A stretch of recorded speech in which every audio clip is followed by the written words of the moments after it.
അമ്പലപ്പുഴയിൽ നങ്കൂരമിട്ടിരുന്ന നിരവധി മത്സ്യബന്ധന വള്ളങ്ങളുടെ പ്രൊപ്പല്ലറുകളും പെട്രോളും കവർന്നു. മത്സ്യബന്ധനത്തിന് ശേഷം തിങ്കളാഴ്ച വൈകിട്ട് നങ്കൂരമിട്ടിരുന്ന വള്ളങ്ങളിലാണ് മോഷണം നടന്നത്. 50,000 രൂപയുടെ നഷ്ടമുണ്ടായതായി തൊഴിലാളികൾ പറയുന്നു.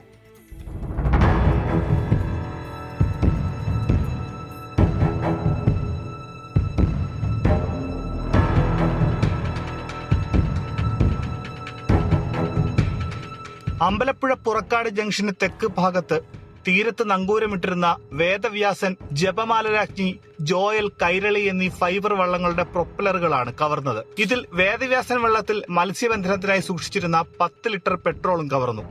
മറ്റൊരു പ്രൊപ്പലർ അഴിച്ചുമാറ്റാനും ശ്രമം നടത്തി. മത്സ്യബന്ധനത്തിനു ശേഷം തിങ്കളാഴ്ച വൈകിട്ട് നങ്കൂരമിട്ടിരുന്ന വള്ളങ്ങളിലാണ് മോഷണം നടന്നത്. ചൊവ്വാഴ്ച രാവിലെ തൊഴിലാളികൾ ജോലിക്ക് പോകാനായി എത്തിയപ്പോഴാണ് ഇവ നഷ്ടപ്പെട്ട വിവരമറിയുന്നത്. ഏകദേശം 50,000 രൂപയുടെ നഷ്ടം കണക്കാക്കുന്നു. 3 വള്ളത്തിലെ പ്രൊപ്പല്ലർ എഴുതിയിട്ട്, ഒരു വള്ളത്തിലെ ബാറ്ററി, ഒരു വള്ളത്തിലെ പെട്രോൾ ടാങ്ക്, ഇത്ര സാധനം പോയിട്ടുണ്ട്. ഞങ്ങളുടെ 50 രൂപയുടെ നഷ്ടം വന്നിട്ടുണ്ട്. 20ഓളം തൊഴിലാളികളാണ് ഒരു വള്ളത്തിൽ മത്സ്യബന്ധനത്തിനായി പോകുന്നത്.